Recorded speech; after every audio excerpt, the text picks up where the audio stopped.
E dentre as características distintivas da fé reformada, nós, apenas para sintetizar aqui e depois considerar com mais detalhes, podemos dizer que ela, em primeiro lugar, fundamenta-se exclusivamente na Bíblia,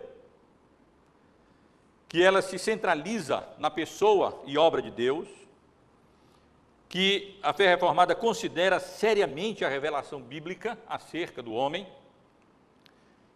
que ela tornou-se conhecida através da doutrina da salvação e que ela se manifesta de maneira bem visível, bem prática e concreta na doutrina reformada da igreja, daquilo que nós cremos acerca da igreja. Então, podemos dizer que essas são as características mais distintivas da nossa fé, da fé que nós professamos como igreja reformada, como igreja presbiteriana. Ela se fundamenta exclusivamente nas Escrituras, isso é fundamental. Ela se centraliza na pessoa e na obra de Deus. Ela considera seriamente a revelação bíblica acerca do homem. Ela se tornou conhecida através da sua doutrina peculiar, característica da salvação, e se manifesta na doutrina da igreja. Com relação à importância de nós estudarmos a fé reformada e conhecermos a fé reformada, talvez uma das principais razões para isso esteja, podemos dizer, no caos mesmo teológico que marca, que caracteriza o evangelicalismo contemporâneo. Na realidade, eu penso que não precisamos fazer muito esforço para demonstrar que o evangelicalismo, as igrejas evangélicas em geral, atualmente, elas encontram-se numa situação teológica, doutrinária, litúrgica, confusa. Isso fica claro através da publicação de alguns títulos, alguns livros relativamente recentes, como, por exemplo, o livro de John MacArthur, que tem como título Com Vergonha do Evangelho, quando a igreja se torna como o mundo. Nesse livro, MacArthur chama atenção para o estado confuso mesmo, para o fato de como a igreja tem sido influenciada pelo pragmatismo moderno, pelo subjetivismo, e tem se descaracterizado grandemente. E também pelo livro de Paulo Romeiro, Evangélicos em Crise, Decadência Doutrinária da Igreja Brasileira, que foi publicada pela editora Mundo Cristão há um pouco mais de 10 anos atrás, acho que em 1995. Nesses livros, esses autores reconhecem essas dificuldades que o evangelicalismo contemporâneo presente está enfrentando, tanto fora como particularmente aqui no nosso país. É difícil falarmos hoje até identificar o que é uma igreja evangélica, se nós formos observar os modelos, os padrões que nós temos aqui no Brasil, pelo menos que é nosso país. Então, diante dessa circunstância confusa, teologicamente incerta, muito vaga, é absolutamente necessário nós conhecermos aquilo que nós professamos como igreja presbiteriana, como crentes reformados.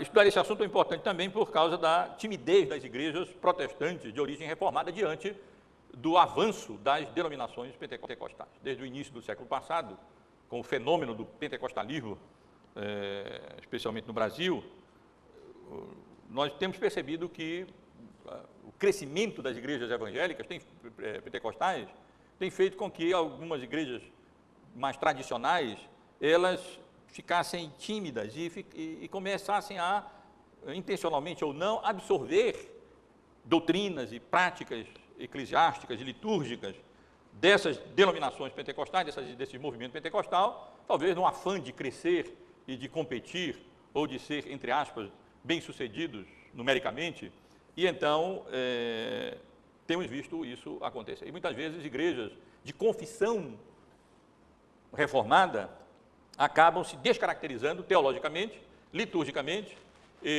no que diz respeito às suas práticas eclesiásticas, exatamente em virtude da influência das igrejas pentecostais, que constituem hoje a grande maioria no nosso país. Então, por essas influências, essas coisas acabam acontecendo. E o estudo desse assunto é importante também por causa do veredito da história quanto à excelência da fé reformada. Nós não pregamos uma nova doutrina, uma nova hermenêutica, uma nova teologia, não. A nossa doutrina, ela não está ainda por ser provada, ela já foi provada.